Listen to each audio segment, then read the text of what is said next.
everybody ready to go?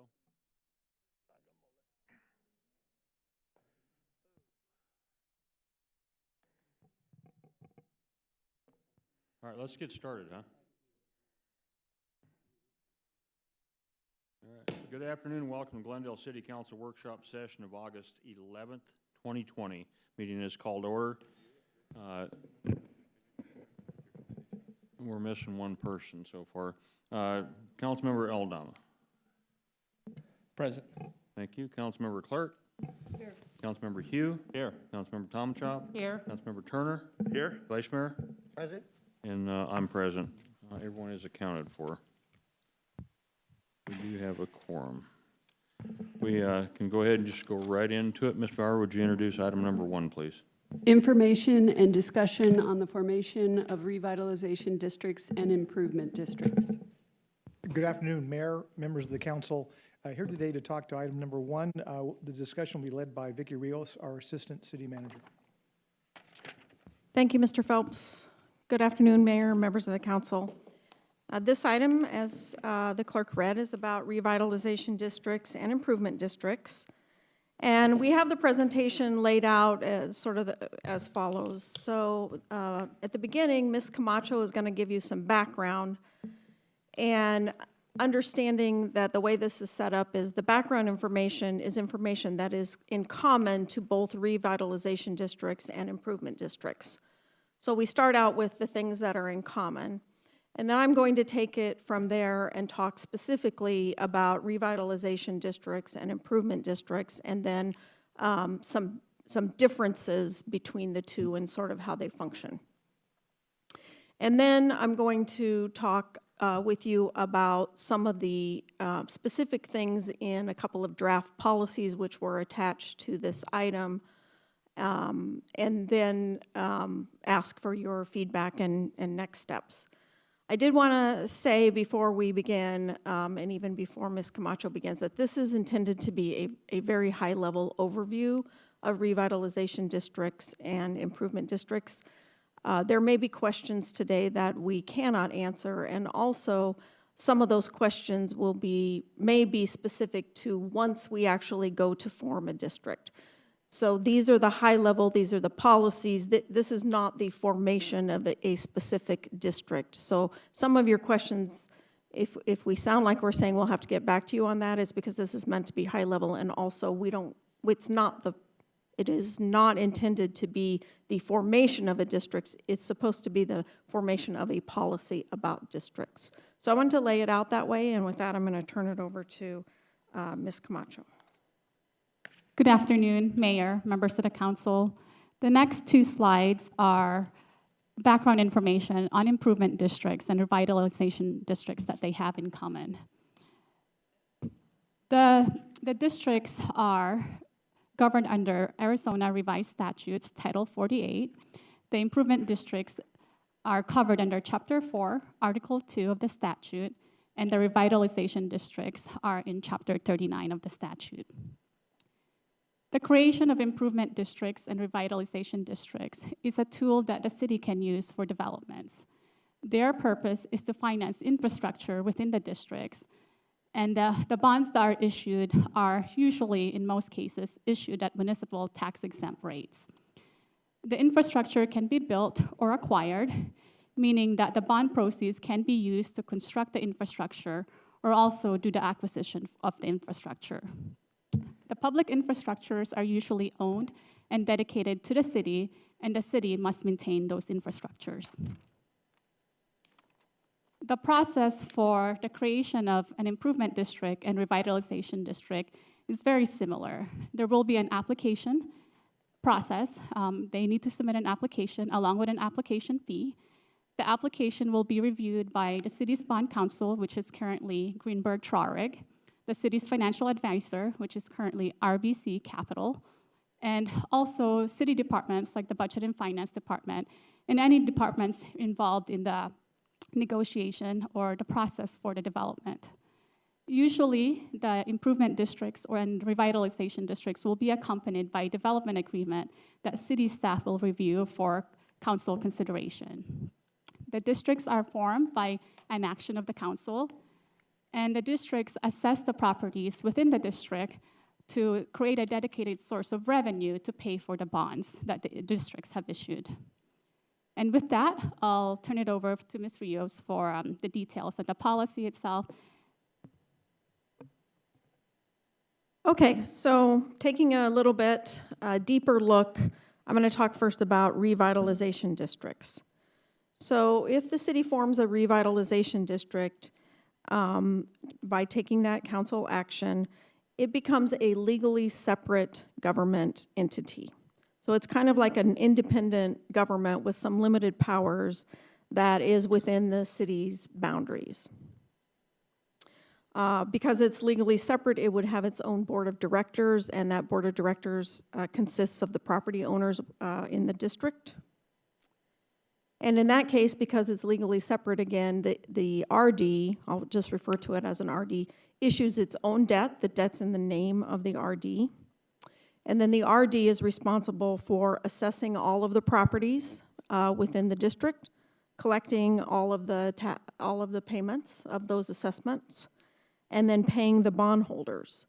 And they're also responsible for handling any defaults. So if there's a non-payment by one of the properties in the district, then they have remedies, including foreclosure and other things like that, to handle those defaulted payments. One of the things that's a little bit unique about revitalization districts is that in the language of other districts in Title 48 and in the language of municipal improvement districts, it refers to infrastructure that is public. But in the revitalization districts, it drops the word public. So it contemplates the ability to build infrastructure that is not public. And again, because it's separate from the city, this debt would then not appear anywhere on the city's financial statements, would not be part of our balance sheet, and it's not a debt that we're legally obligated to pay.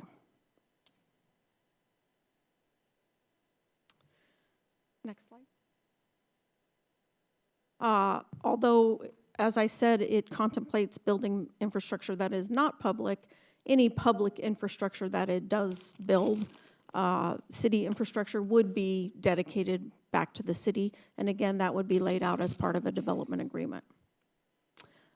Because it's separated, the RD has the authority to establish the amount of debt that they issue, and then they're responsible for determining how the debt is going to be assessed and paid back proportionately to all of the properties within the district. And it should be based on the benefit that those parcels each receive from the infrastructure, but that's not up to the city. That's up to the RD to determine that and work through all of that. Now, there are some risks also associated with the formation of a district. Some of these, it doesn't mean that they're listed here, but it doesn't mean all of them are real or likely to happen. But there are things that in looking at the policy, we have to understand those items. So the first one, again, is because it's completely legally separate, there could be some type of wrong act of the district or its board that comes up and someone alleges that they've done something wrong. Because we have an application process and we're looking at, the council would be looking at sort of vetting out the people that are establishing this district. Again, that may be somewhat unlikely, but it is something that we have to consider. There's also a risk that the RD forms, or the council forms the RD, and the RD goes to do its business, but it never builds the infrastructure, or it just has some level of non-performance. Again, through the application process, we'd vet that through and make an informed decision about whether this is the right thing to do for the city. And of course, once they issue a debt, there is some risk that they would not pay the debt back.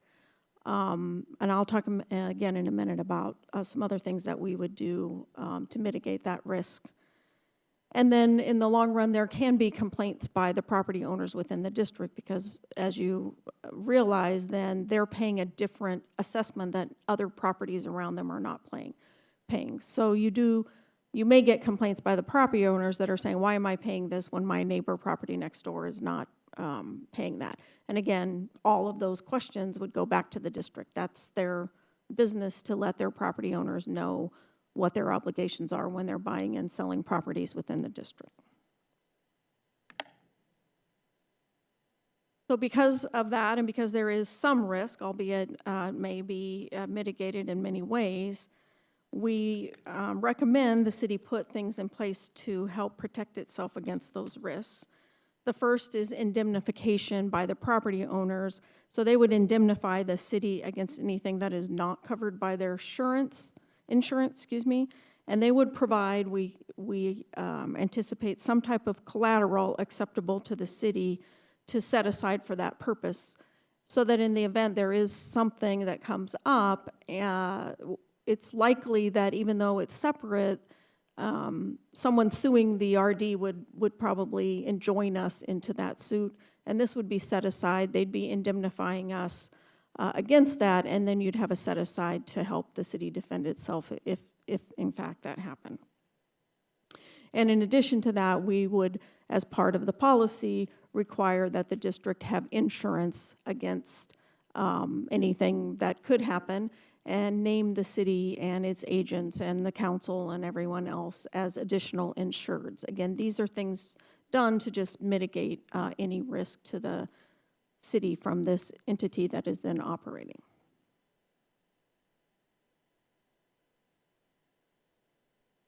I'm going to move on to improvement districts. And again, they have a lot of similarities with revitalization districts, but these are the key differences.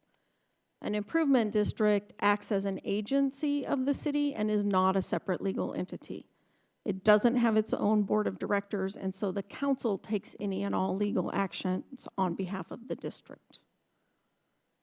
In the case of an improvement district, the city is the entity that actually issues the debt to purchase the infrastructure or to build it. And it can have an impact on the city's credit rating, although because you have a dedicated revenue source that's coming from the assessment on the properties, it's reasonable that you could explain that to the credit rating agencies, and as long as they felt comfortable that revenue source was sufficient to pay the debt, it shouldn't impact the city's credit rating much. However, you don't want to just go, again, you have an application process. You don't want to do a lot of them and a lot of high debt. And so we would be looking at that any time that we wanted to form one. This debt does appear on the city's financial statements, but as I said, it appears on the financial statements with a dedicated revenue source to pay for it from the assessments on the properties. The city then becomes responsible for assessing the properties, and again, based on the benefit they receive from the corresponding infrastructure, there's an engineer that helps with the analysis of that and determines what the proportionate benefit is to each property. The city collects the payments and would pay the bondholders on behalf of the improvement district. And again, what is unique about an improvement district is if you have a default by one of the members or owners within the improvement district, then the city has to pick up and begin paying those assessments until they can sell the property so that a new owner takes over, or until they could foreclose on that delinquent property and sell it to make up for the assessment payment. Mayor. Who would foreclose? I mean, would the city do this in second position on a piece of property that was already encumbered? Mayor, members of the council, in most cases, the mortgage lender, again, because this property is going to be an improved property, they'll step in and pay off the assessment and then foreclose themselves. The city has the ability to do it, but in my experience, it's unlikely to get to that because the value of the property itself and the other improvements on it make the mortgage holder want to step in, pay, and get the city out of the way. Mayor, so is this like a tax lien where it's in first position or it's in second position? I'm going to defer that to Michael Bailey. Mayor and council, my understanding is it's not a primary lien. You'll have, it's not the equivalent of that, but it'd be a secondary. Okay, so, And with regards to whether or not there's any sort of deed of trust or any other kind of investment element on that, that would be subject to how that was arranged. So in terms of whether it's primary or secondary to a mortgage, it would all be dependent upon how that was structured. But my understanding is that it would be a secondary. But Okay. understanding, so the to mortgage Vicky's holder po- doesn't have to do anything if they don't want to then? but to Vicky's point, understanding that it is improved property, and what, as a matter of practice, what happens is that the mortgage is that the bank actually steps in and they foreclose at the same time, from a matter of practice standpoint. But Mayor, I'm sorry, I'll go through the chair, but there's no obligation by anybody in first position to do anything other than foreclose. I'm asking if there is or there isn't. Mayor and council, pursuant to the policy, there's not, but that would be something that we would work through with the individual, where we would establish rights of priority when we would work with them to form the district. Okay, that was my question though. So this isn't like a tax lien where it gets paid first? It's not going to be like Okay. no. All right, thank you. Mr. Melner? Yeah, that was the kind of follow-up I wanted to do. So does the county assessor not assess this particular tax? Mayor, members of the council, I can answer that question. So you have the option as a city of asking the county assessor's office to do the assessments for you, but technically they're still your assessment, or you can do them yourself. So the city can send out the assessments and collect on them, or we can do it through the county assessor's office, either or. Just to follow up to that, so then if we do have the county assessor, and that would be my recommendation, then it would simply be part of the tax bill that they receive each year.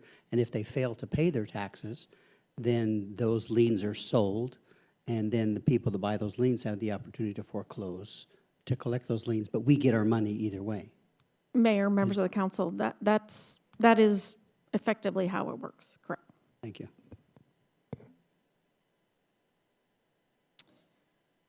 Let me see. In the case of an improvement district, all the infrastructure that is built or acquired must be public infrastructure.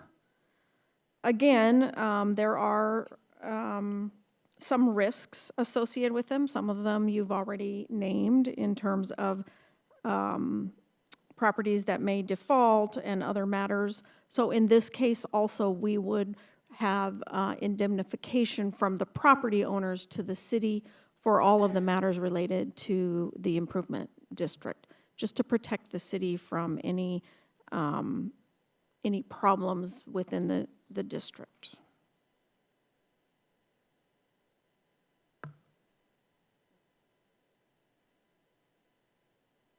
This one, okay, sorry. So in any case, I'm going to go back a little bit now to the specific policies for IDs and RDs that, as I said, were in draft form attached here. And as I talked about a little bit earlier, the formation of an RD or an ID is always at the council's discretion. So while you may have a policy in place, each time there's a proposal for one of these districts, it would come back to the council to decide if that's what they want to do. Mayor. Go ahead. Thank you, Mayor. With regard to the RD, Revitalization District, if someone applied for that and was successful, went through the council, would they have to follow our general plan or create a new general plan? I'm going to have to defer that also to Mr. Bailey. Mayor and council, they would follow our general plan is what the intent would be, and understand some of the questions that you would have would be addressed in the formation documents, but for the most part, they would follow our general plan. But to your point, if there is something that the council would require with regards to some sort of land use, that would be addressed in the formation documents. So if we were to adopt this, would we have to put in language as such? That, Mayor, Councilmember, that'd be a case-by-case basis. Thank you.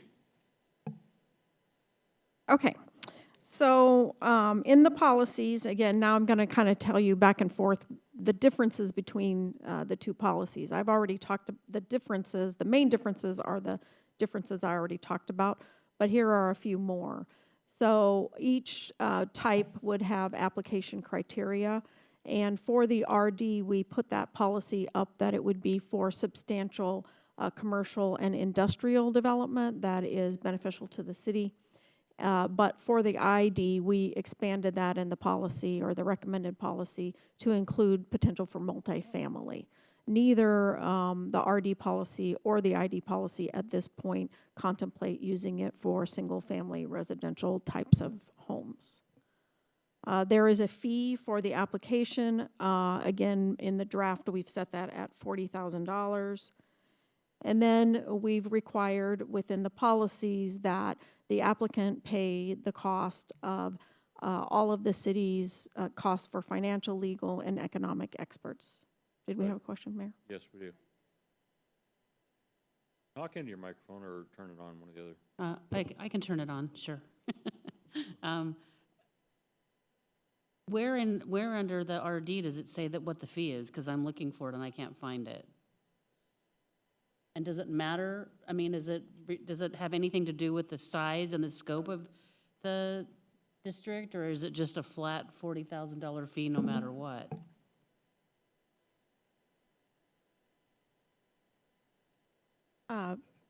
Thank you for the question, Mayor. The application fee is on the bottom of page 4, Article 3, Section 3.4. And the answer to your other question, it is a flat fee. However, the complexity of the RD or the ID and how much staff time and that it takes to do proper analysis and make a good recommendation to the council would be covered under this second item that I started to talk about. I hadn't quite finished.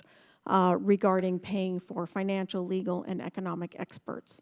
So the way this would work is that the applicant would be required to put down $25,000 towards our costs for things like engineering estimates, which are required by an RD, that analysis I talked about earlier of the each parcel's relative share of the debt and the costs, and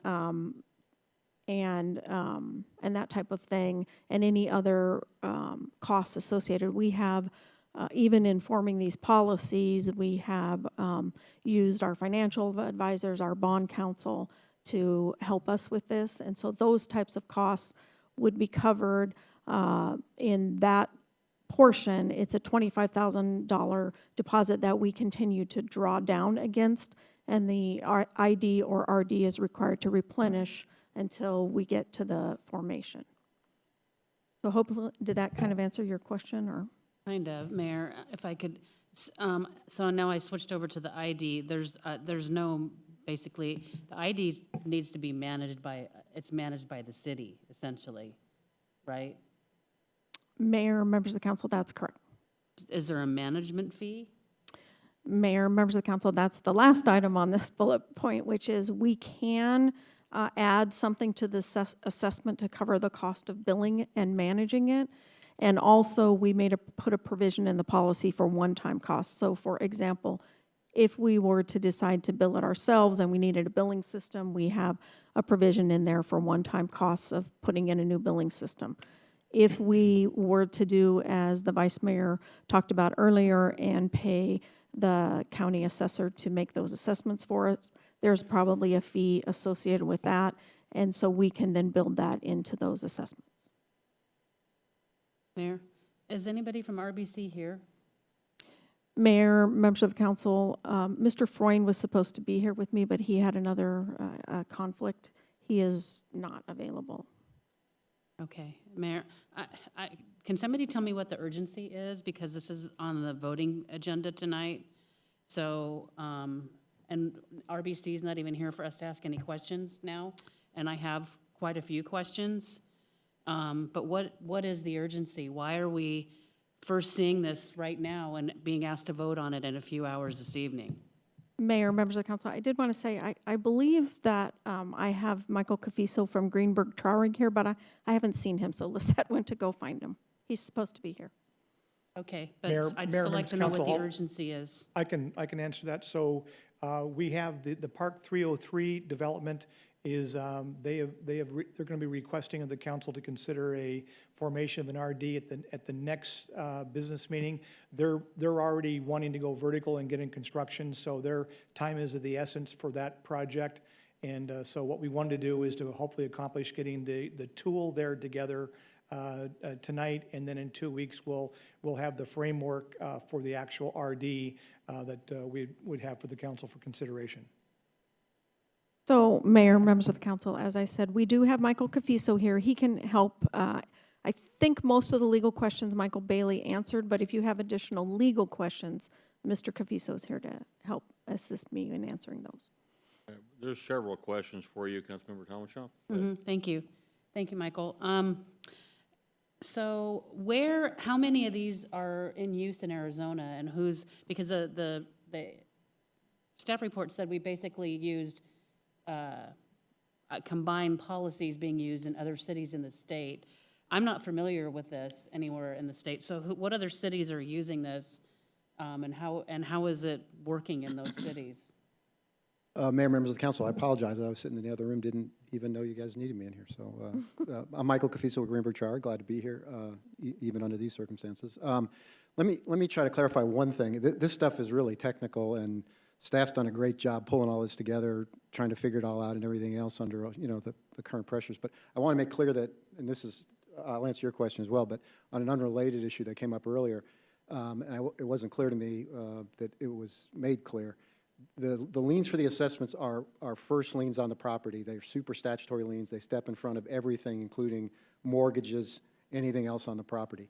They're co-equal with property taxes, but property taxes get paid first. So if my property's assessed with an improvement district assessment or a revitalization district assessment, and I don't make the payment, foreclosure occurs with regard to both property taxes and assessments. But property taxes get paid from first monies in, and then payments get paid with second monies coming in. So I wanted to make sure that that was clear. I appreciate knowing that, because the mortgager has no responsibility if you're not in first position to do anything, so. Yeah, but I think the point that Michael Bailey made, and I think Vicki made as well, is a good one, which is typically in these situations, especially on larger assessments, even on smaller ones where we've got homeowners, for instance, you've got a lender in second position. And the lender, as required by statute, to be notified. Anybody that has an interest in the property is required to be notified of the amount of the foreclosure of the assessment. So typically, the assessment lien is going to be a smaller portion of the total amount that's been borrowed against the property. So the lender's going to step in inevitably and make the payment because they don't want to see their position wiped out for the sake of a much smaller lien. So again, I think that's the important point here. To your question, there's only been one revitalization district that's actually been formed and done in financing in Arizona. That was for a kind of an unusual project up in Cave Creek. I could go into details of that project if you're interested. Several have been formed in the city of Benson for a very large project that you may have read about in the newspaper called Vignetta. There's a lot of controversy about the revitalization districts down there. That project has been slowed down by a lot of environmental and other sort of issues. Those revitalization districts have been mothballed. I think it's fair to say that a lot of cities are looking at using revitalization districts. I think staff's aware that the city of Buckeye has a policy in place for use of them, very limited use of them. Coincidentally, I had a call from a client of mine this morning, a city up in Yavapai County, asking about use of revitalization districts. It's a city that's used community facilities districts in the past. Okay, thank you. Let's see. The indemnity, I'm particularly interested in the indemnity because it's not specific at all, at least what this draft policy says. It just says that there will be, but and the city determines it, but who determines it? And if you end up, in a litigious situation, we could end up, how much did, Michael, how much did Viesta cost us?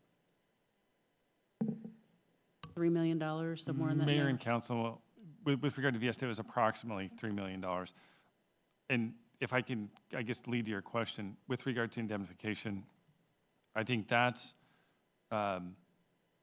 we recognize that that will be something that's required to form one of these districts. The amount of that would be most likely dependent upon what is being proposed in terms of the infrastructure, how it's going to be financed. There's elements of that. The details will need to be hashed out probably in greater detail with the specific development. But I think the greater issue that exists is recognizing that we will need an indemnification and some set aside as part of your policy. Mayor, so basically it'd be arbitrary, essentially? I mean, unless we have a policy that says whatever the percentage or whatever the value or whatever that we're basing what the indemnity would need to be, then how is it not arbitrary? Mayor and Councilmember, it is arbitrary, but it's also, it's not arbitrary to have the indemnification or arbitrary to have the I'm insurance. talking about the amount, though, what we would require. But the amounts would be dependent upon, it would be very project-based, because when you start to get into the circumstances of what is going to be the project, how is it going to be financed, those are questions that'll come forward. Noting that your policy, and I guess one of the examples would be is if you're only working to put in infrastructure of a small amount and of a small area, that would be different than something that's larger, more money, more risk. And so that's where the arbitrariness of it comes in. I think the critical component of it is that we would be asking for indemnification to protect the city in that regard. Thank you, Mayor. I understand that, but who would determine what amount would be appropriate? Mayor and council, it would come to the council in the formation documents. So Of the council would- indemnity? So would that be part of the application? They'd say, this is the indemnity that we're offering, or?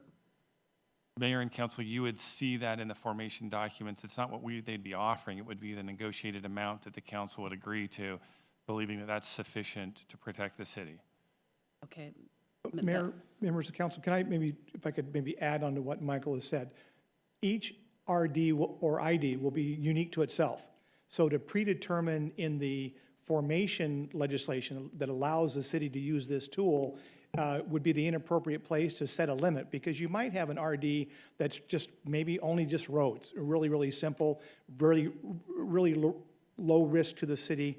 And so you would have an indemnification and insurance requirements specific to that project. You may have an RD district that is significantly more risky, has more elements to it. So part of what the staff would do in either of those two cases, low risk versus high risk, they would come to the council with a proposed indemnification and insurance requirement relative to the risk. Council then would look at that and make the ultimate decision as to whether or not they feel the city has been protected. Mayor, so who does the risk assessment? Would our bond counsel, I mean, who's conducting the risk assessment? Mayor, members of council, in the current, as I mentioned to you, we have the Park 303 going through there. We have a series of consultants and attorneys that are working with us. When you see that draft formation that we'll be bringing for consideration to the council, it will have been formed by our consultant team to make those kind of recommendations and to vet it out. So Mayor, I'm sorry, we form it, or do we work together with this Park 303 to come up with their, I mean, don't get frustrated with me. I mean, you're asking us to vote on this tonight. I've never done one of these before. I don't know how it works, and you're acting annoyed because I'm asking questions. I don't really want to understand we're going to have zero time to digest this and understand it. Mayor and Councilmember, I'm going to try and take you through like the practical process of sorts, and Michael, correct me, which he's the expert, but I'll try and break it down a little bit. The policy really talks about the process to apply, where we'll use the experts, we'll analyze what the request is, we'll process our recommendation for the council, it then comes to the council. This could entail everything from the formation document to possibly a development agreement and any other document that we may believe necessary to protect the interests of the city. But that comes to the council, and the council is the one that forms the district. So some of these questions that you have on specifics, yes, they're arbitrary in terms of their resolution, but that question's going to be answered by you, the council. What we're saying, though, is that that's a question that you're going to be facing when these applications come through. So with regards to indemnification, you're going to be facing the question of, do we want indemnification? And the policy recommends, yes, we require it. And then the second question is well, what would be the appropriate amount? And when the council, if they agree on what the recommended amount is that would be most likely set forth in a development agreement or the formation document, which would be required then of the applicant to provide before or in parallel with the creation of the district. So it's what we're really talking about here today with regards to these policies are, these are the steps. If you, developer A, want a district, these are the steps you're gonna need to fill. These are the questions we're asking of you, and these are the questions that the council are going to be making a determination on when they form your district, and we'll establish the answer to those questions when the district is formed. Did I miss anything, Michael? No, Mayor, members of council, that's a good explanation of how the policies and procedures work. One of the requirements in the policies and procedures as part of the application process is a fully negotiated development agreement. A component of that development agreement will be the indemnification. It might be helpful if I give an example for the council person so we can understand this, the peculiarity from district to district. For instance, we have some special districts where the major developer is, say, DMB, the Bennett Dorn companies, if you know them at all, or Shea Homes or Meritage, companies that have big balance sheets, robust balance sheets, long-term history of being around, taking care of their liabilities. We have others, for instance, where the developer landowner may be a single-purpose limited liability company.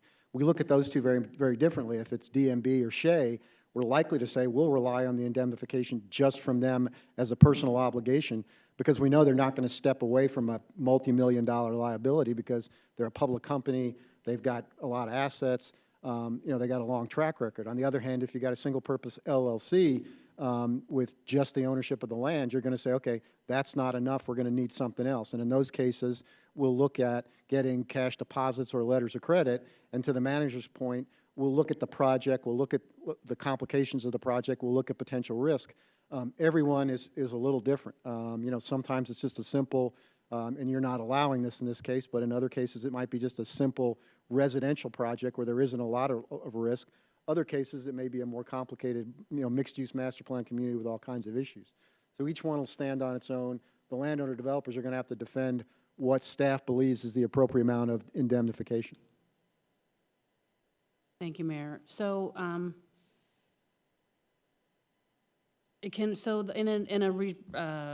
RD, you can do basically private infrastructure. You can use that to do private development, basically. Is that how? Mayor, members of the council, I'll take that question if staff wants me to. There is a little bit of controversy on that issue.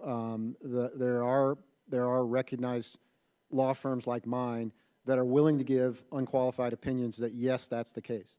And we have included in the policy as part of the requirements that if, quote unquote, and that's the problem, there's not a clear delineation in the statutes about what's public and what's private. But we're requiring that bond counsel that assists in the financing provide an unqualified opinion, with this city being an addressee, that any infrastructure that's financed is legally able to be financed. Okay.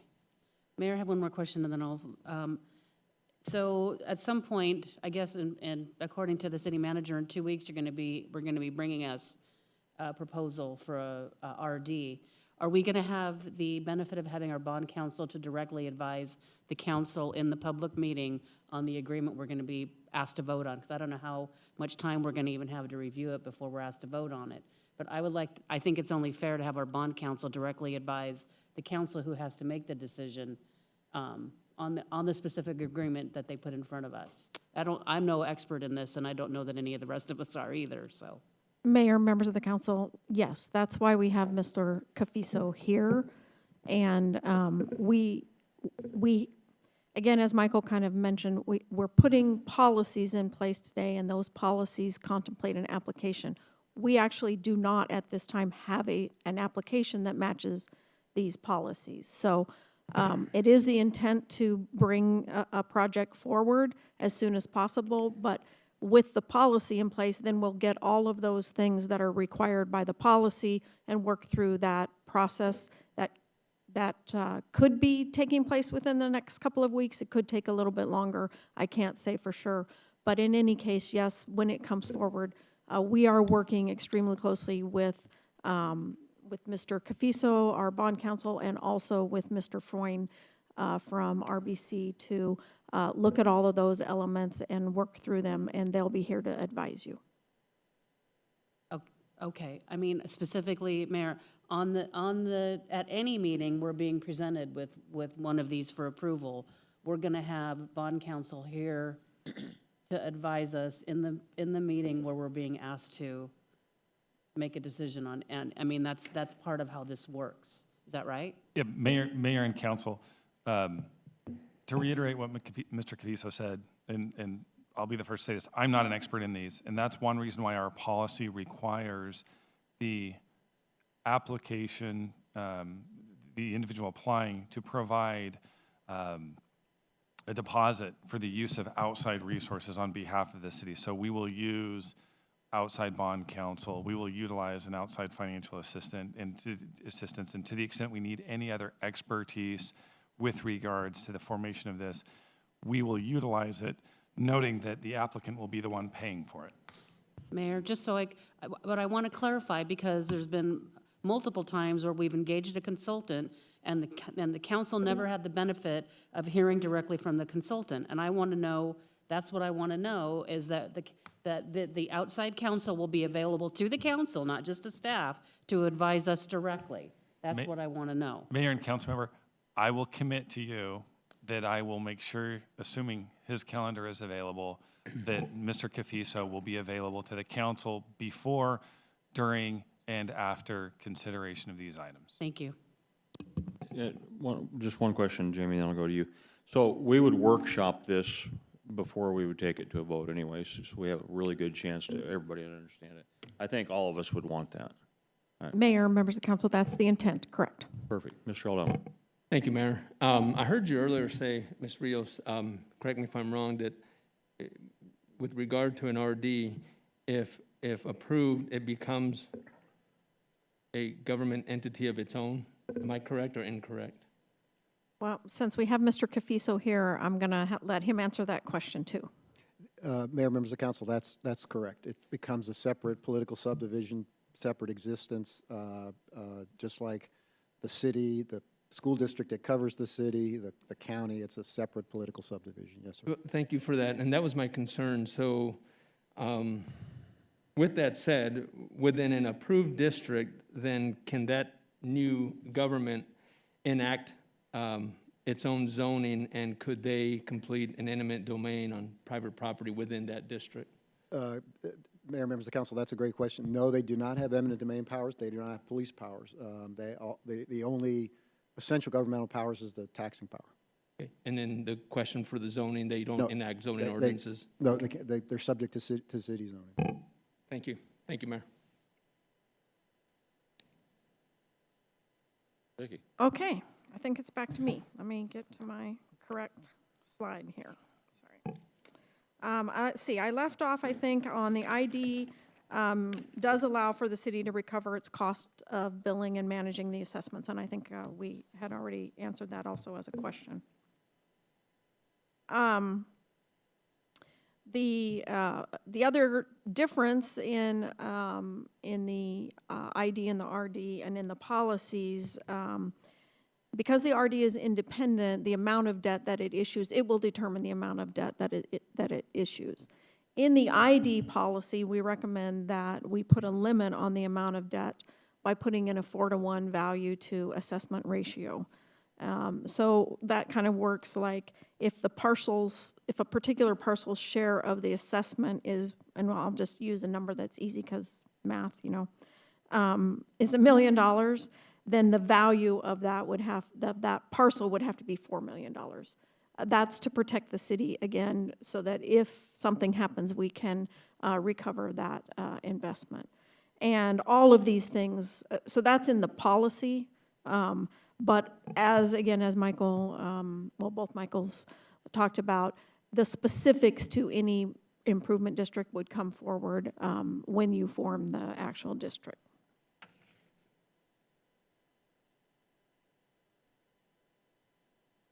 Did I turn that? I turned it off again.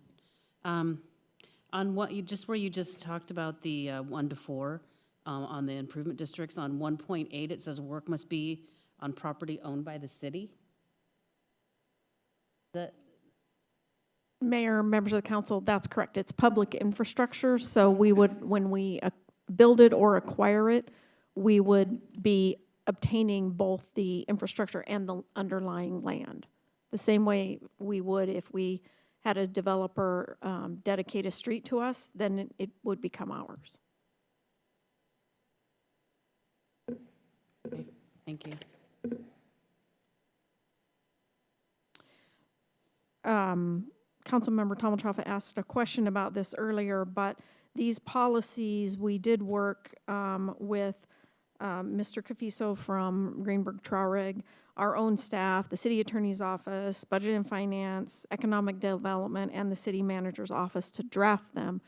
And as we talked about earlier, they are on the voting meeting for tonight.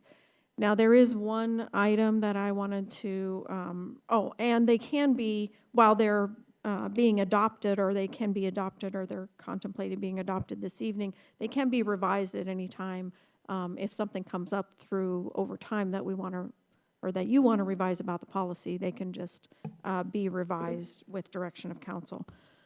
There is one other item on it in the policy for revitalization districts. On the first page, item 1.7 said, an RD shall not levy a property or excise tax.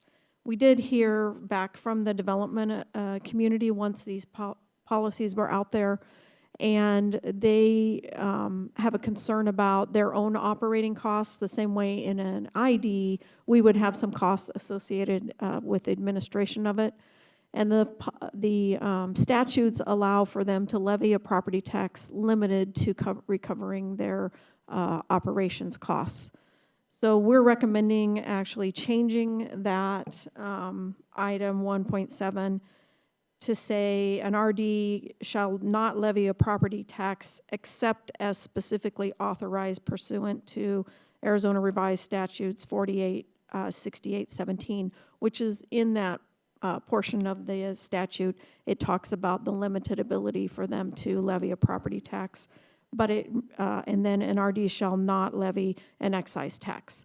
And so we're recommending that change to the policy, and I do have an amendment to it available for, Mr. Malner has agreed to potentially bring that forward this evening as an amendment to the policy.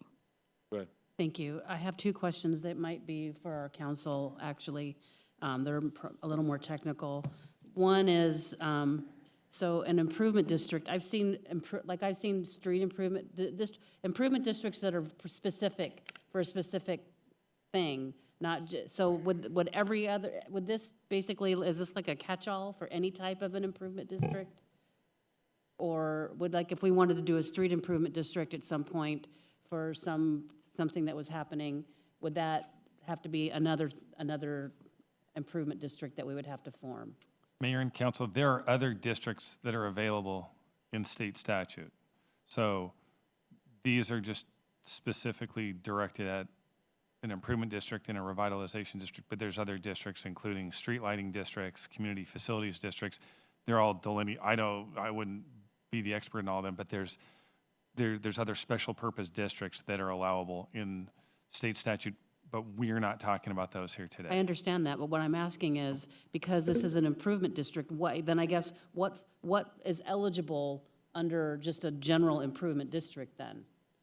Like, could you use this for a street improvement, or would you have to do a street improvement district?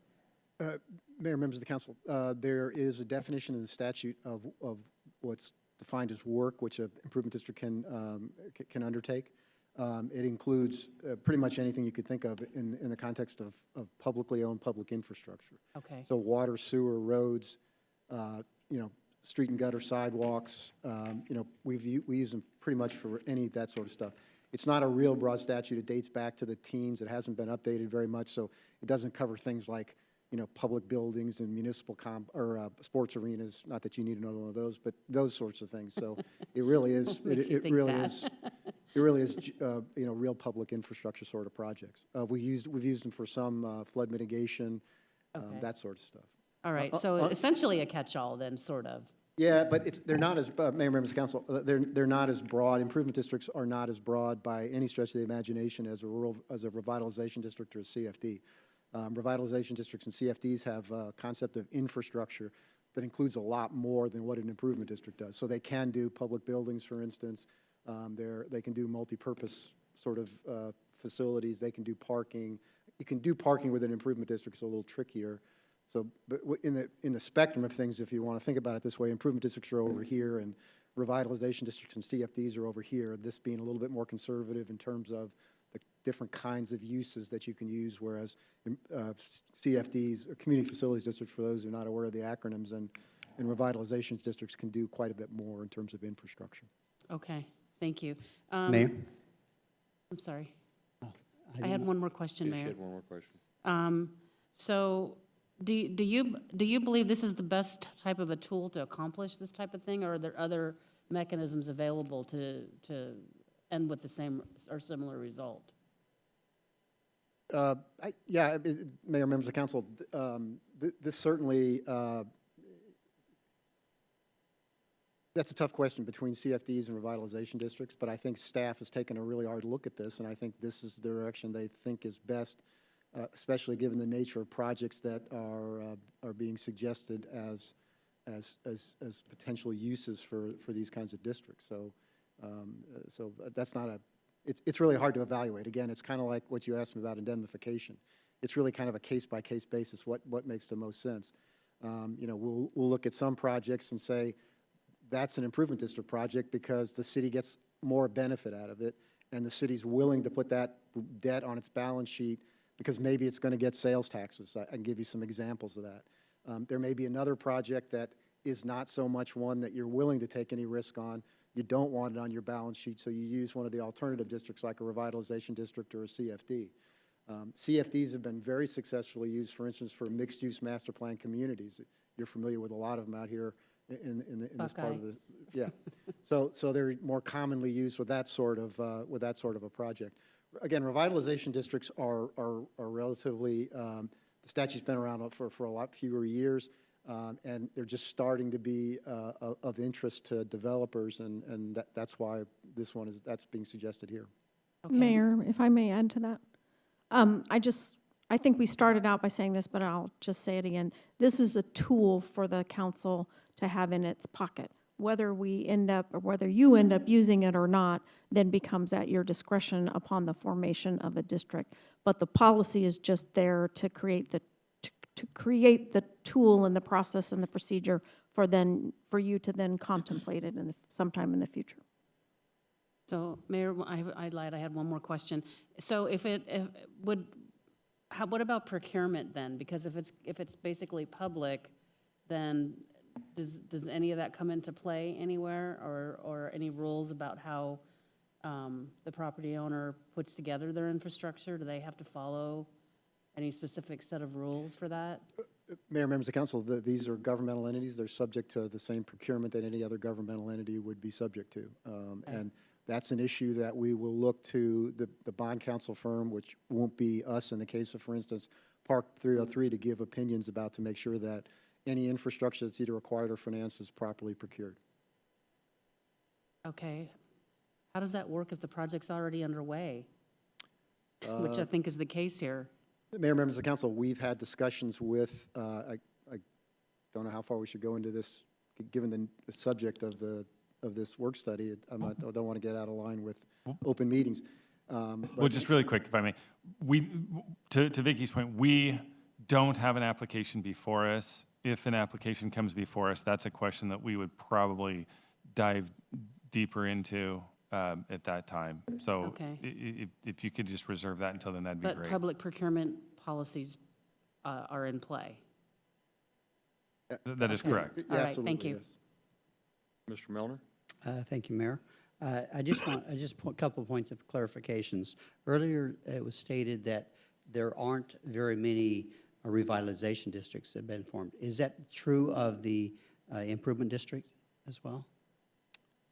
Mayor, members of the council, improvement districts, there have been around since the teens, as I mentioned. There have been lots of them, and yeah, there's a robust history of use of improvement districts in Arizona.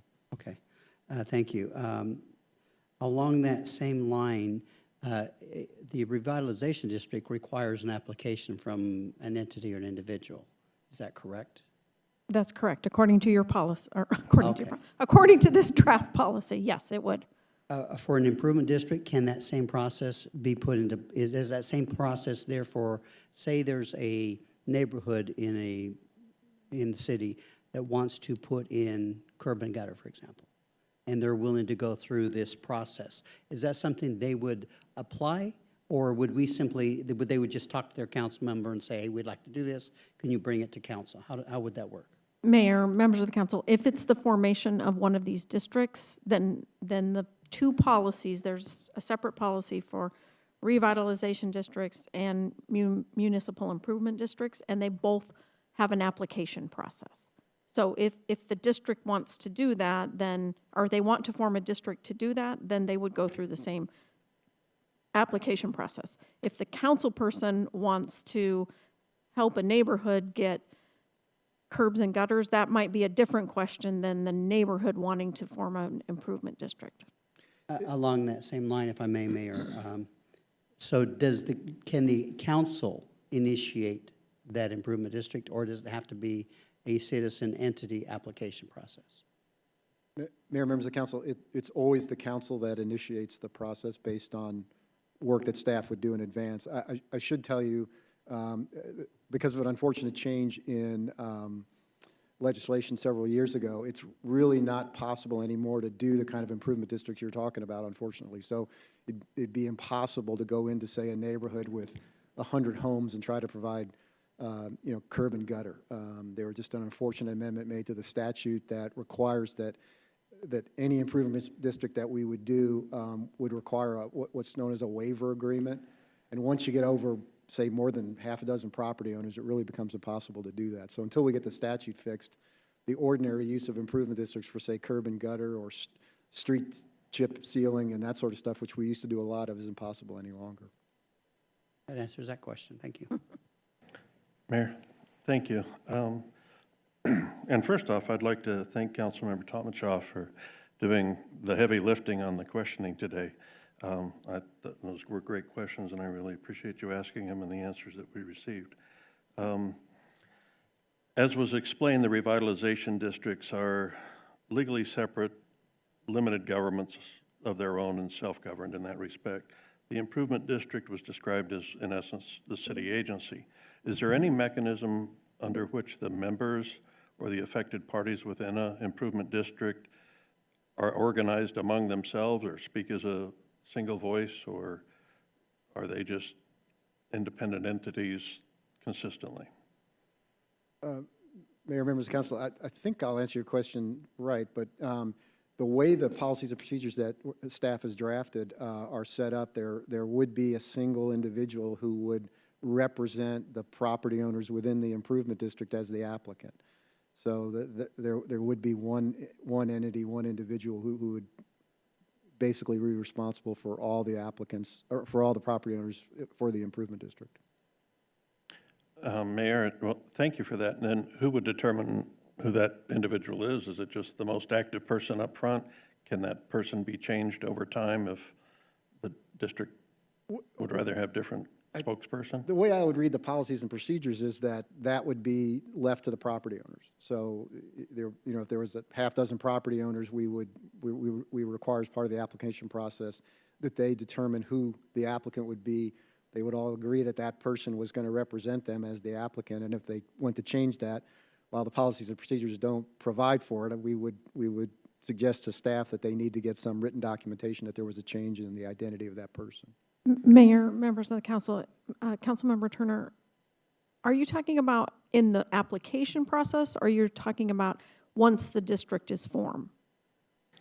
I'm more concerned about once the district's formed. I assume the application process is fairly short, but but even really during the application process, a property could get sold, or a person could pass away, or any number of things, so we might need a contingency.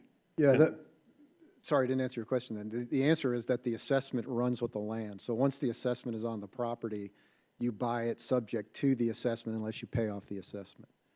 So it would be a matter of record, and just like taxes, you'd step into the requirement to pay the assessment.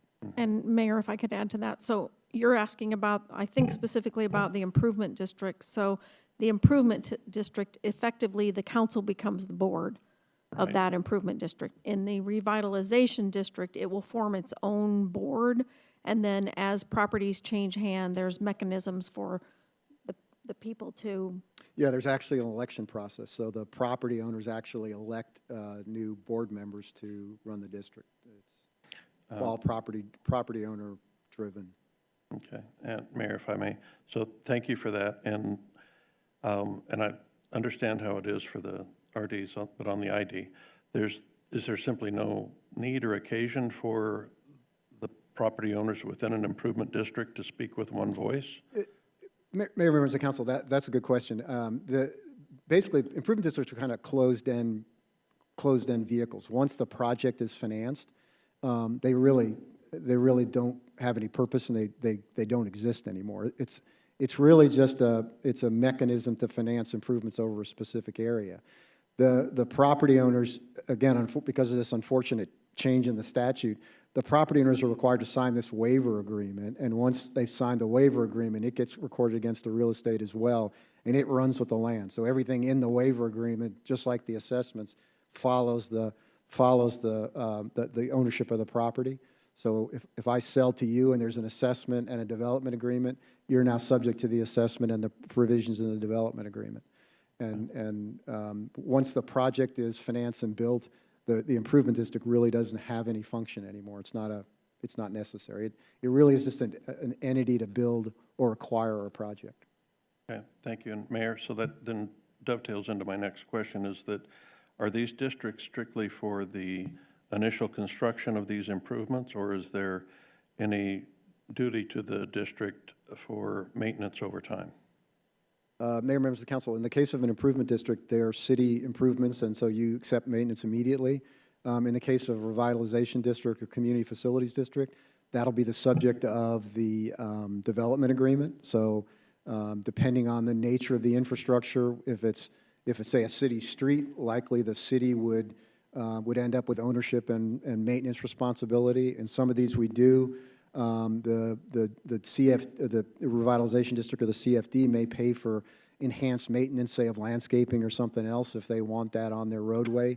In other cases, back to councilperson's question of earlier, if there's quote-unquote private infrastructure that's financed, that infrastructure may go from the district to the private owner user of that infrastructure. Very good, thank you. And Mayor, if I could continue. So it's been mentioned that for the improvement districts, the debt is shown on the city books. We carry it. And so does that then mean, does that reduce our ability for geo bonding and other bonds that we may have plans for beyond whatever improvement districts we have? Mayor, members of the council, it does not impact your geo bonds because they aren't geo bonds. They're considered to be assessment bonds. They're completely, they have their own dedicated revenue source. And so both the revenue and the debt will appear within the budget. I'm sorry, I think I forgot the last part of your question. No, I think you got it. Okay. So it won't, if I'm hearing you, we'll carry the revenue and the debt, and that these will not restrict our ability, either under statutory limits or under the bond market. These wouldn't limit our ability to do other kinds of bondings that we may have planned. Mayors, members of the council, they do not count against your statutory or constitutional debt limits. So, again, if you have, $1 million worth of geo authorization and $2 million worth of capacity under the Constitution and the statutes, that if you issue $500,000 worth of improvement district bonds, they don't count against any of those three categories. To be transparent as to your question, though, the buyers of geo bonds are going to look at the other debt the city has outstanding.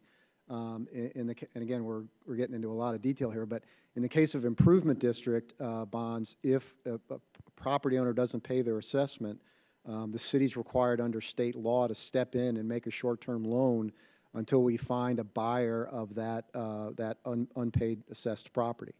And so if you had a lot of assessment bonds, theoretically, the rating agencies and investors in the city's bonds are going to look and say, boy, these guys have a lot of assessment bond debt outstanding. We're concerned if they had to make the short-term loan, how it might affect their financial creditworthiness. But we don't typically see that being an issue. Financial advisors are very careful about making sure that there are limitations, appropriate limitations, on the amount of improvement district debt that can be incurred, and that the risk of non-payment is to the extent it can be, is protected against. So, thank you. So it depends. Well, Mayor, I guess I members of the should have said council, that. again, this is why when we go through one of these, we would work with, for example, our financial advisor from RBC and Mr. Cafiso and Mr. DeHaan from Greenberg Traurig to explain to the council at the time, this is the potential impact.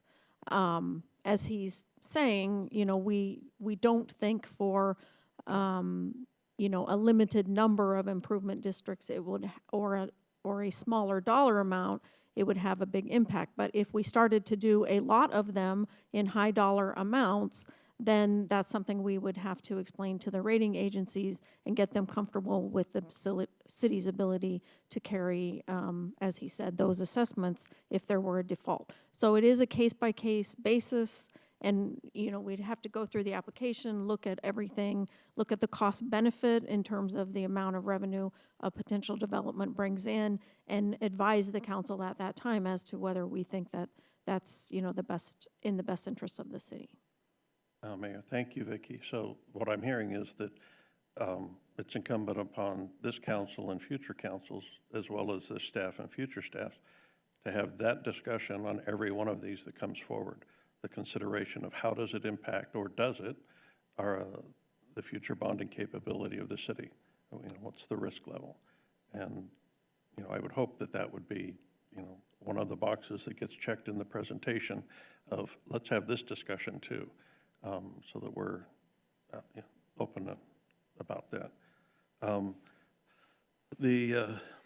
My next question okay, so my next question is, it's been said that, well, the council would decide what the level of indemnification is that would be required. Well, I'm pretty sure the council won't know. So how does, you know, the council decides it, but how is it determined? Is there a formula for it? Is it gut? Is it a mixture? Somebody's going to make a recommendation to the council, but how does it actually get done?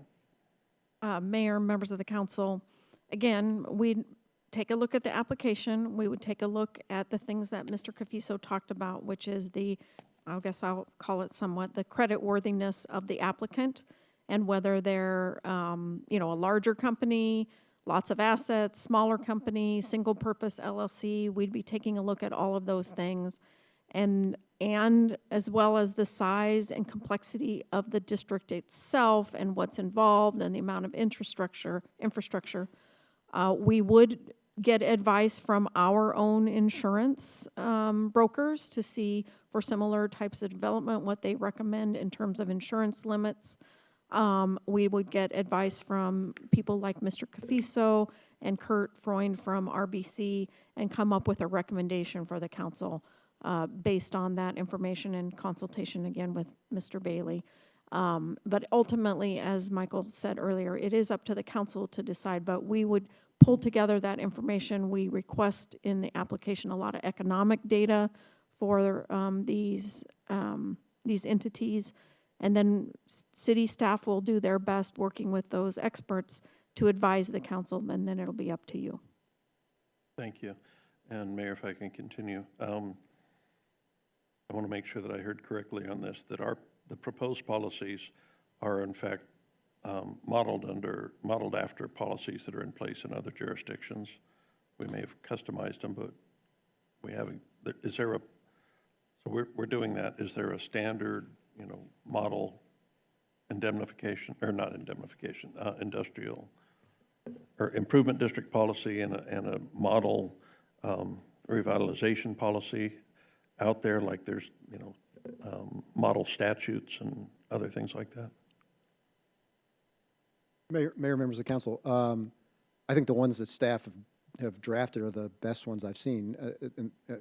We took the best of everybody else's and basically came up with what we believed it would be appropriate.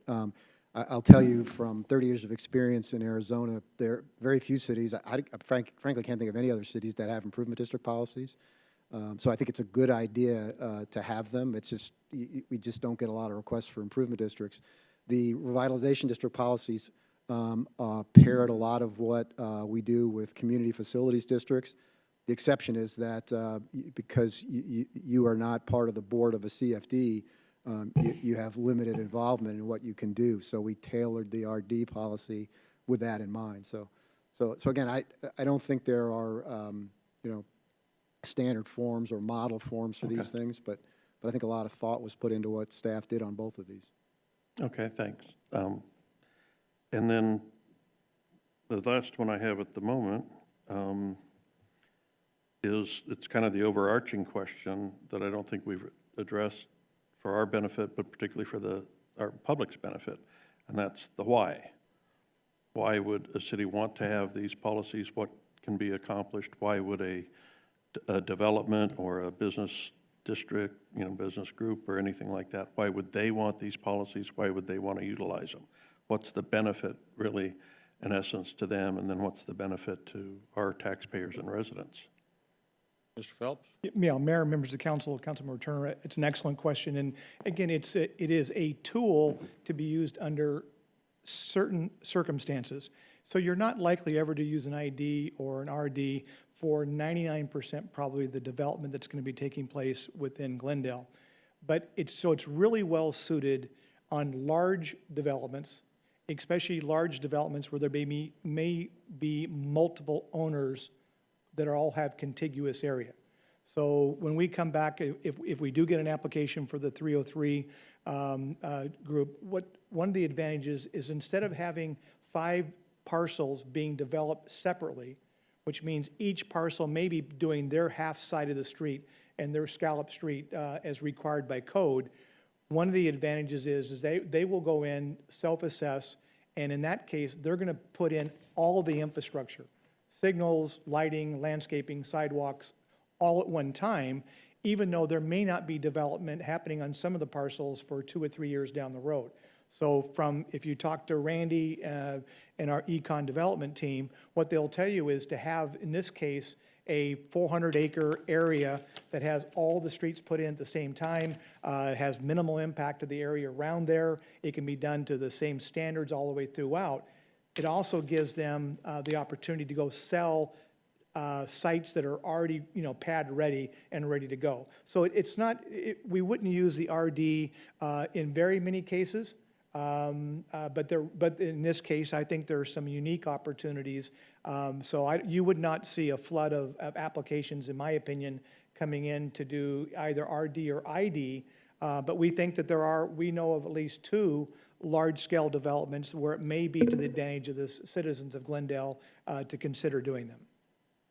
Mayor, Mr. Phelps, so under that description, would mostly be in developing areas, such as our western region, beyond Luke and the 303.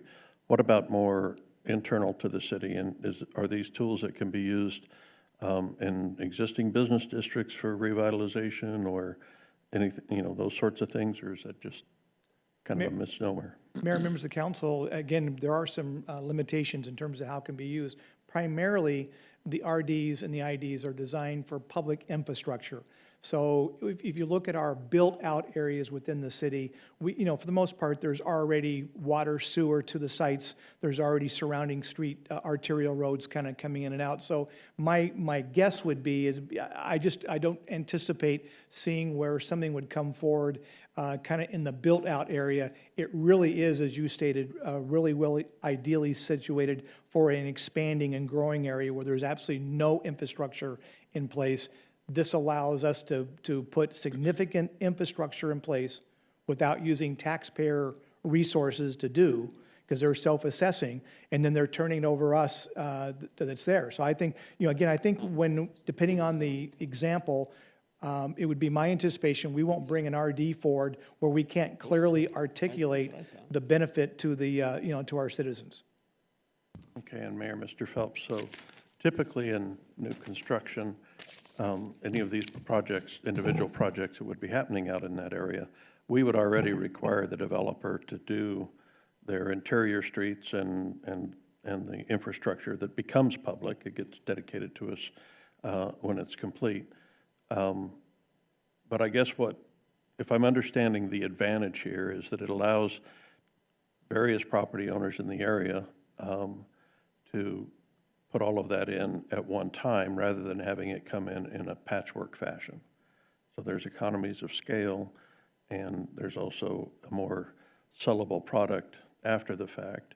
And then I suppose, and not that it's my job to defend these, but I would also suppose that one of the benefits to the public would be that as they travel to and from in those areas, they will have the streets and the lights and all of that, at least for some time, at a much higher standard than what traffic and development might demand. And then in the long run, they would be adequate or better going forward forever. And I noticed I was coming up El Mirage Road from Indian School or Camelback just yesterday, and I noticed that, you know, one side of the street, very nicely completed, developed, and fine. The other side of the street, it was being used. It was a commercial enterprise there, but still undeveloped as far as, you know, pretty much the half street and certainly curb gutter, sidewalk, landscaping. None of that was there, and it was a real eyesore on that side. So if this is a mechanism that helps us prevent that, then I see that as a value. Mayor, members of council, Councilman Turner, I think you've really stated very well what some of the benefits are. And again, but each time an application come in, it would be the expectation, if I were the council, that the staff be able to present a case as to why you do it. And that, as I say, approving the tool tonight doesn't mean you're committed to ever doing an RD or an ID, but it gives you that ability to at least consider and allow staff to engage with the development community if we think there is benefit. So yeah, the notion of large developments coming together and only doing half-street scallops, it's not only does it have some kind of a aesthetic problem with it, but it's not the most efficient way because you're kind of cutting in and you're putting more seams in place as you expand it out. So I think in this case, in talking to Brian and Randy, if the application that's been under consideration were to be approved by the council, we think it will create probably the largest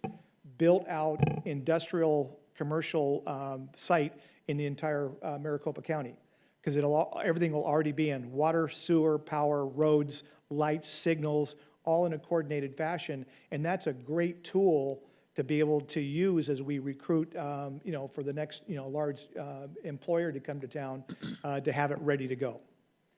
If you look at what's been taking place out at Wolf Logistics, you know, they annexed in 3 years ago, but it's been a little bit slower pace putting in all the different infrastructure and things that are there. This just allows you to do it all at one time. And thank you, Mr. Phelps. And Mayor, I have one last question, and that's, it was mentioned that the policy is amendable, but I trust that it's amendable prospectively, not retrospectively. Once a district's approved, it's locked in. You can't change the rules on them? Mayor, members of the council, that would be correct. But again, most of the the finer points about the district itself will be in those formation documents, not in your policy. The policy amendments would be more in line with what the policy is meant to do, which is, so for example, you could change the amount of the application fee.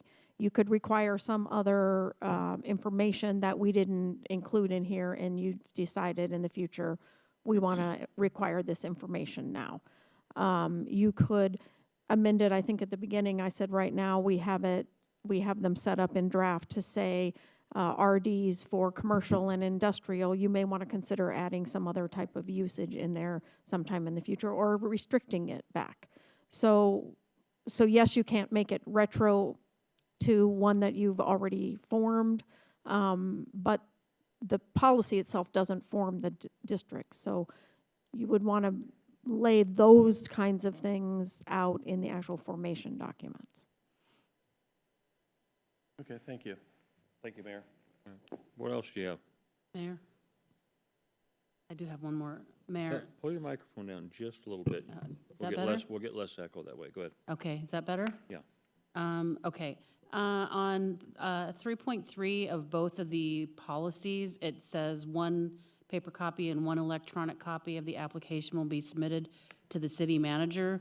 I'd like to, if there's a consensus, to amend that to say be delivered to the city manager, the city attorney, the CFO, and the public works director.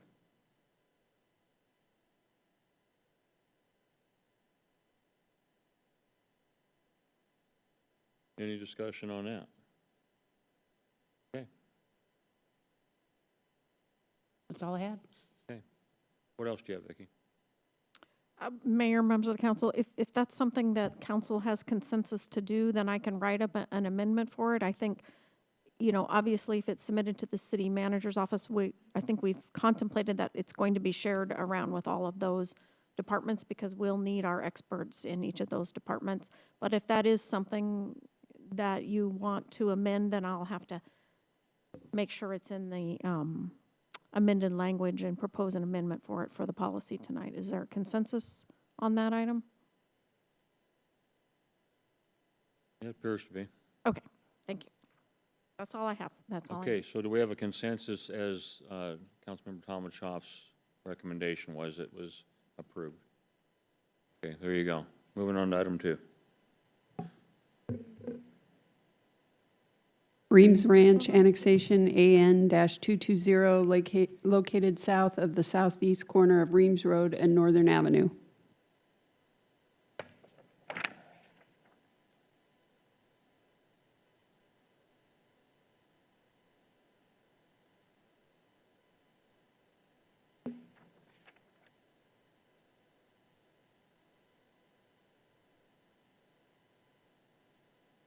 Excuse me, Mayor, members of the council, here today to provide the staff report on the Reems Ranch annexation is George Gellert, and from Planning. Thank you, Mayor and Council.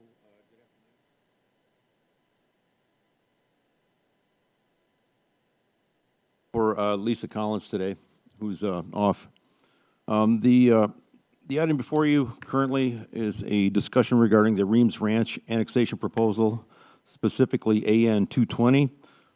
We're here to get your direction today following the submittal of the application on the annexation as to whether you'd like for staff to move forward. There's no voting regarding this item, at least not currently. The annexation property includes about 260 acres. It's located along the south side of Northern Avenue, somewhat east of Reems Ranch Road, also kind of sandwiched in between Reems Ranch Road and Luke Air Force Base. It's about 12 miles west of City Hall. Once again, the annexation proposal includes about 260 acres south of Northern Ave, east of Reems Road, and actually somewhat west of Luke Air Force Base. Part of the annexation proposal is a planned area development that would provide for up to 3.9 million square feet of industrial and manufacturing uses. The City Council last year on August the 27th, 2019, approved a pre-annexation development agreement to allow property owners to address infrastructure needs as part of the proposal. And specifically today, once again, we're here to ask for the council's direction to move forward with the annexation process. In your packet is a summary of a report provided to staff and council by Applied Economics, a third-party firm who routinely reviews these applications for the council, identifying likely scenarios, revenue scenarios for a variety of different possibilities regarding the use of the property, specifically the shell building, the warehouse uses, manufacturing, and kind of a blend of all three. This is assuming the blend would be 50% warehousing, 50% manufacturing. It's identifying an annual net benefit of $870,000 and a one-time revenue source of $15.4 million.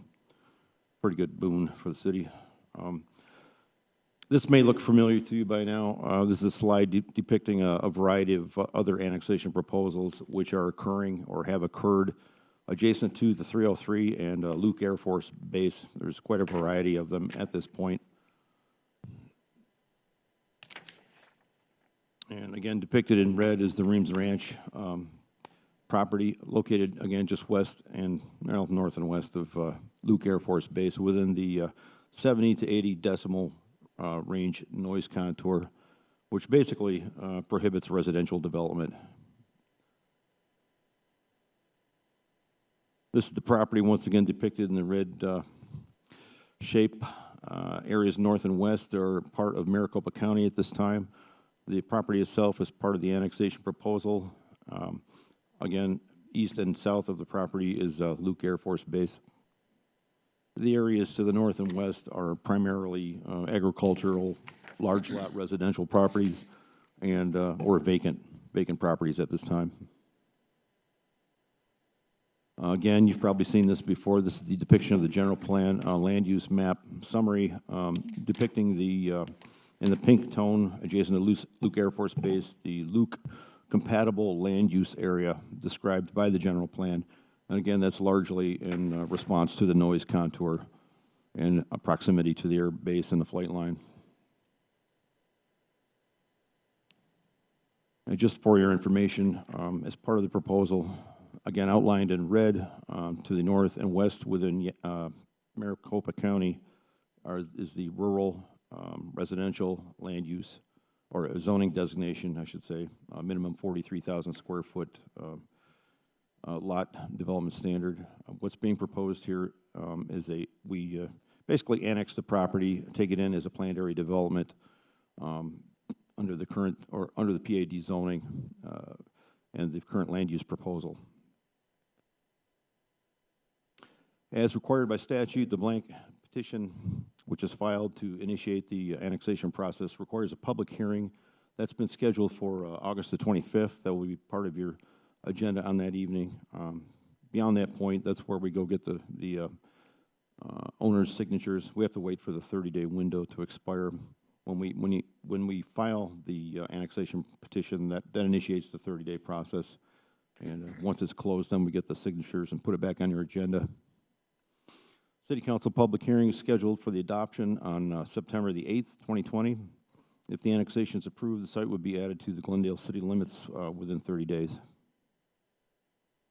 Mr. Mayor, that concludes my presentation. If you have any questions, I'll be happy to respond. Questions? Thank you. I'm a little puzzled that a PAD is the closest zoning we have to RU 43, though. I thought we had an obligation to take it in the closest zoning that we have. Don't we have a zoning category that's closer to RU 43 than a PAD? It's my understanding they had a PAD proposal in the works with Maricopa County, and that's what we're attempting to mirror as part of this annexation. Or so would we be not doing the? Well, is the zoning going to be at the time of the annexation? There's. I believe the council is being asked to, as part of the adoption of the annexation, to respond to the PAD zoning as well. That's not before you yet, but that will be part of your agenda item on the 25th, I believe. So it's going to be annexed, Mayor, I'm sorry. it's going to be annexed in under, and then rezoned? So I'm just confused. I mean, we haven't done a whole lot of these, but I thought we had, there's some legal obligation to annex it in under the closest zoning category that we have to its existing zoning. And then if there's a zoning case, then we change it to a PAD, but we don't annex it under RU 43 and then do the PAD. I just haven't seen Phil. us do. Yep, Mayor, members of council. So we don't have an exact designation that's exact. So that's why we use a PAD. It'll mimic it, but as you know, because of the noise contours, they'll never be able to develop there because of residential. So what we're anticipating is it will come back then as a PAD that will then put it into an industrial, commercial manufacturing designation. That's why at the beginning of the presentation, it said we anticipate there'd be approximately 3.9 million square feet of commercial space once they build it out. But what we're doing is bringing it in, and so the PAD is the mechanism to mimic exactly the county designation, and then there'll be another process to do the rezoning of the property once it's annexed into the city. Mayor, we have a residential acre lot zoning, don't we?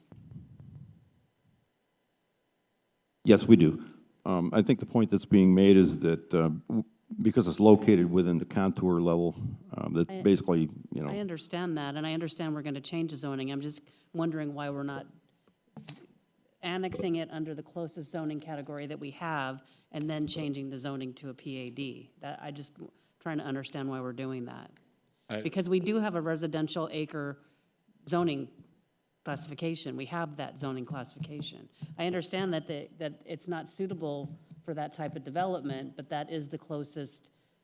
It's not like somebody's going to sneak in there in the middle of the night and build, you know, homes on acre lots there. We do have a compatible zoning category to the way it's already zoned. I mean, I thought that's what the rules were on annexation. I do have a question. I just want somebody to clarify. I think I know this. I just want to clarify. So it's currently registered county that it's for 1 acre, 1 residential. Yes. But because of Luke, because of what the legislative did to protect Luke Air Force Mission, you cannot build under that. Is that correct? That's my understanding, yes. So if that's the case, if you cannot, I have no problem with bringing it in as a PAD. Personally, I have no problem with that. It doesn't make sense to bring it in on something that we can't use and then change it to something that we can use if we can just do it once. Mayor, Mr. members of council. So I just got an update. So from Brian Friedman, who's worked a lot with the Luke compatibility, because of the Luke compatibility, it's required, the zoning that's required is to be a PAD. So that's part of the Luke compatibility requirements. Okay, so we're doing a PAD though, or because there is no PAD, right? Or are we just taking the case that they had in front of the county, and what kind of zoning will it be? Mayor? Yeah, hold on. Well, Did you want to answer that? No, just my understanding is it would be brought in as planned area development zoning, and the proposal at hand would be part of it. Mayor, members of council, again, what the intent is because it cannot be built out as residential, is to annex it in and to grant them through a PAD the ability to build up to 3.9 million square feet of industrial, manufactured, commercial space. That's what the intent is, and that's what the series of steps will happen to get to the council to accomplish that. So, Mayor, so they'll be voted on one after the other on the same voting meeting? Or, I guess I'm just trying to understand, like, what will the zoning be? If they're not on the same meeting, then what will the zoning be? It's PAD, but I mean, if there's no PAD, then what does that mean? We don't have a PAD unless we do it at the same time. Mayor, members of the council, if you can give me a second, I'm getting input here from Lisa, who could not be here. She'd be obviously the one best to answer these questions. So if you can just give me 1 second.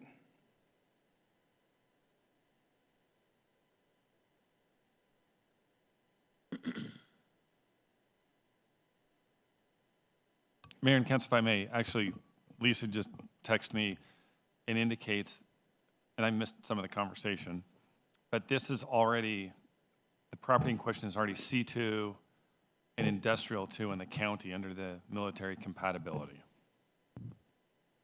So noting, and I guess then the concern being annexation requiring like zoning, to give them like zoning, if to give them like zoning, we need to create the PAD. That's what that's, I think, what our intent is to Okay. do. Mayor, well, it says RU 43, and that's certainly not C2, so I'm just basing it on what the staff report said it was RU 43.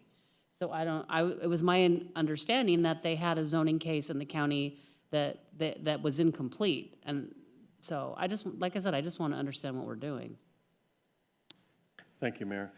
It does seem to me like we're skipping a step here that we've always utilized in the past, and that's to annex the property in and assign it the closest zoning that we have to it. So the staff report says that it's currently zoned RU 43. We have a zoning category in Glendale that somewhat matches that. But now we're hearing that it's actually zoned commercial and something else. So I want to know, is it actually zoned commercial and something else? Or are they trying to get it zoned commercial and something else in the county? And if they can just go ahead and get us to do a PAD, it skips a step. But in my understanding, a PAD is nonspecific. It's within the PAD that the uses are described as to what's allowable and what's not. I've never seen us or heard of the council doing a blank, wide open, oh, it's a PAD, and then we'll later figure out what's allowed within the That's PAD. Because what I was trying PAD to by definition is, we're making up our own zoning in here. So But it's if part of the it's- agreement, right? It's a Right, development so- agreement. A PAD isn't a development agreement, so. yeah, so if we're skipping a step, we still have to touch all the bases. And, if that means we need to know at annexation time what the elements are of the PAD itself specifically. And then I also wonder, there are some neighbors out there that aren't Glendale residents, but, some of this stuff moves pretty fast for people, and I just wonder if skipping a step is the right thing to do on this. Mr. Phelps? Yeah, Mayor, so we've asked Lisa to call in. Hello? Hi, Lisa, this is Kevin. You're on live here with the council. Okay, So do you want to go ahead and kind of go back through the Sure. compatibility issues in the zoning, underlying zoning? sure. Just let me know. Go ahead. You're on. Okay, thank you, Mr. Mayor and members of the council. If you can hear me, I'm not sure. Sounds like someone else is talking. We can hear But, you wonderful. We can hear you just fine. Okay, great. Thank you, Mr. Mayor. Yes, in the county, there is an RU 43 designation, and they have a military compatibility use permit overlay. And the way that works is the property owner went through the county and got a zoning classification. In the county, they overlay it on the RU 43. So that's just the way they classify it. So yes, indeed, it is RU 43 with the military compatibility overlay, which has the C2 commercial districts and the industrial districts. So if we look at the report and the approval from the county, it has those two districts. So when we bring this into the city under like zoning, we're required to bring in exactly the zoning that they have in the county. So if you look at the C2 classification and the I2, which is industrial, that is exactly what our PAD will reflect. As you know, in the city of Glendale, PADs are a zoning classification that is established. So it can be a lot of different things, as you know. But it will be a reflection of exactly what is in the county, and that's what we're required to do. I know it's confusing that it shows RU 43, but it's not just RU 43. It's got this overlay, which in essence wipes out the RU 43. So I hope that helps to explain it, and I'm happy to answer any other questions. Go ahead. Thank you, Mayor. So it is a little confusing. So basically, they have the zoning already that they want, the C2 and the industrial, and that's all that's going to be in the PAD, is just the zoning that they already have? That's correct. So, Okay. and that's absolutely correct.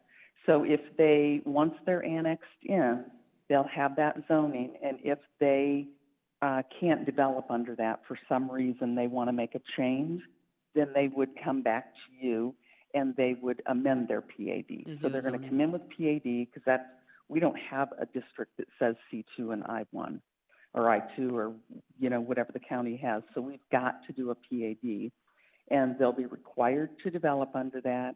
And if they can't, or they want different development standards, then they'll come back to the council and they'll have an amended PAD. Okay, thank you for the explanation. It is a little confusing, though. We haven't done it that It way is. before. Okay, so you good? Yeah. All right. You good? I'm fine, thank you. Mr. Milner? I just want to say, I basically agree with what Lisa said, and that's what I understood, is that it's zoned one way, but it's got an overlay that, in essence, rezones it to a different classification. And that's how we're bringing it in. That's what I understood. Thank you. Okay, what's next? Direction to move forward. We have a consensus to move forward? Yes, you do. Thank you. Thank you. Okay, next item, city manager report. Yes, Mayor, members of the council, we've been gone for a month, so I've got a number of items here I'd like to brief you on under my report. And I'm going to read some of this only because there's a lot of information here. I want to make sure that I communicate it clearly, but I've got 3 areas I'm going to cover. The first is regarding the federal AZ CARES Act, and it's our intent currently is to come back to the council in a workshop in October to talk about the council's priorities with what we do with the funding. We think October is important because by then we will have sales tax and collection revenue all the way up through August. So we think we'll have a pretty good indication of any kind of trends that might be happening. We think that information will be valuable to the council. In the meantime, as we prepare to have that workshop, I want to at least let you know some of the work that's being done by Gene Marino and our community services team, which they've been doing quite a bit of work.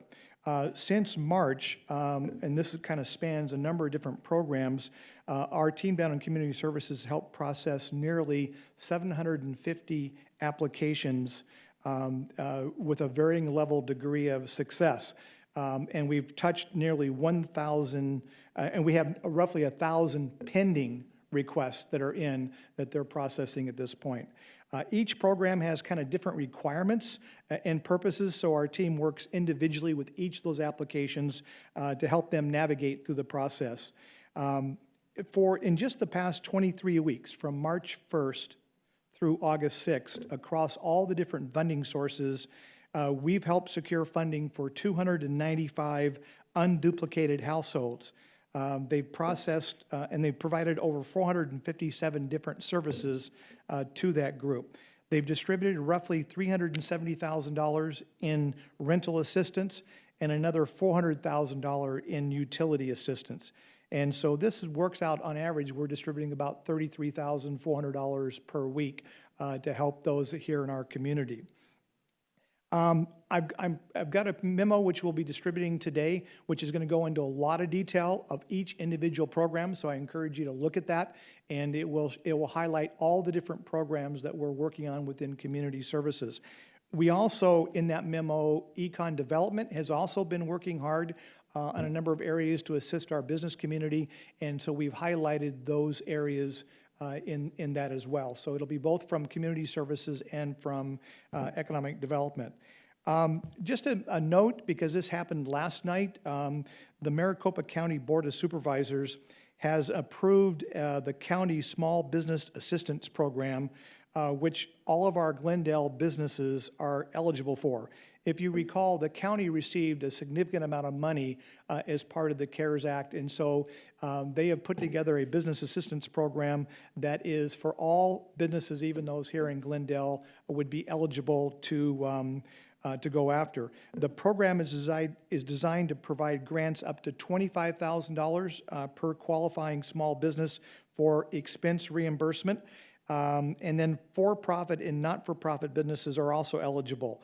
So proprietorships currently who operate out of homes and mobile businesses are included in that eligibility as well. So the county's really tried to expand out the uses for the different business community.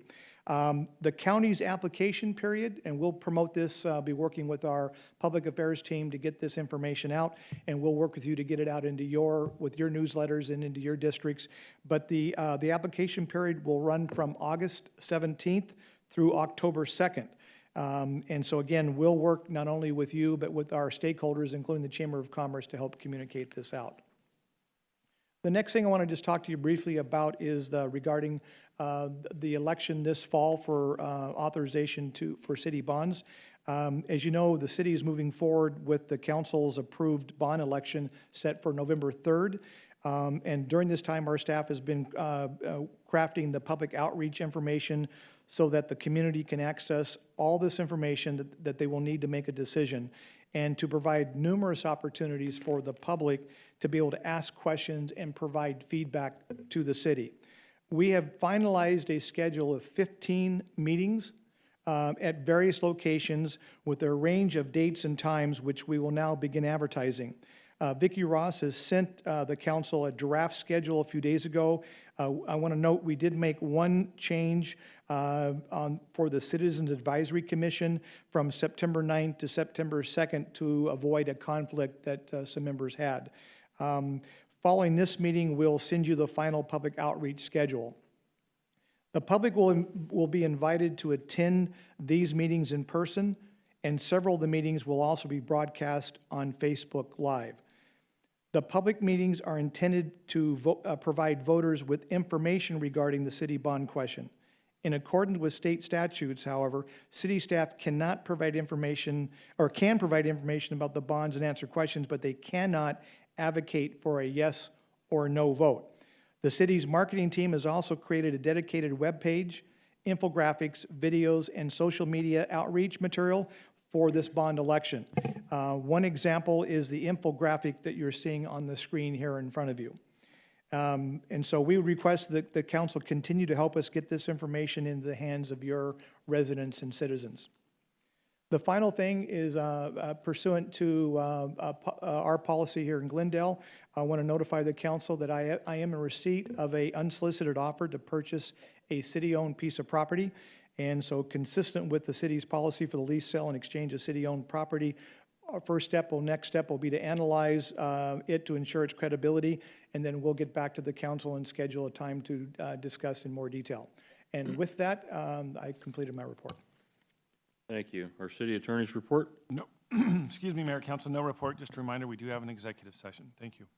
Say it one more time. We do have an executive session. Thank you. Okay. Council item special interest. Each council member has the opportunity to indicate topics they'd like to have discussed by this council at a future workshop. Mr. Aldama. Thank you, Mayor. I have three. First one is I want to advise the council that in the month of July, I submitted a item of interest to Kevin Phelps via email regarding 5G cell towers. I asked for that because I feel they're running amok in our community, so I'd like to have a further discussion, and Mr. Phelps is working with his staff and wanted to make sure that the council was aware of that. Second one is I'd like to have a report, doesn't need to be a workshop, just a report to the council and I, where we are in the design process for O'Neill Park, splash pad, I believe. And lastly, third and lastly is a report, doesn't need to be a workshop, just a report back to the council and I, where we are in the process of implementation of a program for the community centers. I get we're into COVID, but where we are in those steps. Thank you, Mayor. Councilmember Clerk. Turn your speaker on. There you go. It's on? No, it is. Now it's on. I have nothing, but I would like to second or echo Councilmember Aldama's request for an update on O'Neill Splash Pad and the community centers. Thank you, Mayor. Councilmember Hugh. None, Mayor. Thank you. Councilmember Tom Chop. I would like to third, Councilmember Aldama's, We're only taking seconds. I'm just kidding. We've actually discussed it. Hopefully, they are at least putting together a program for the community centers, because we've got staff that, you know, the adult center's closed, FRAC's closed, things are closed. Hopefully, they have a program in place, and when they're able to open the doors, we're ready to go, because the community needs it, so I support that. I do want to, for my item, request a follow-up with Citygate. We did a Citygate study for public safety. I want to say, I think Dick was still here as our interim city manager. It's been probably 5 years ago. So I'd like to have Citygate come back and do a follow-up and just see, I mean, they gave us some metrics, they gave us some things, and I wanted to see where we are and moving in the right direction, and make sure that we're, you know, have an outside look at an evaluation of our public safety, both police and fire. So I'd like to see, I guess, I don't know if that'd have to come back to a workshop and see if there's a consensus for them to do a follow-up. That's it for me, thank you. Councilmember Turner. Thank you, Mayor. I'll fourth the community centers, CIO-SI.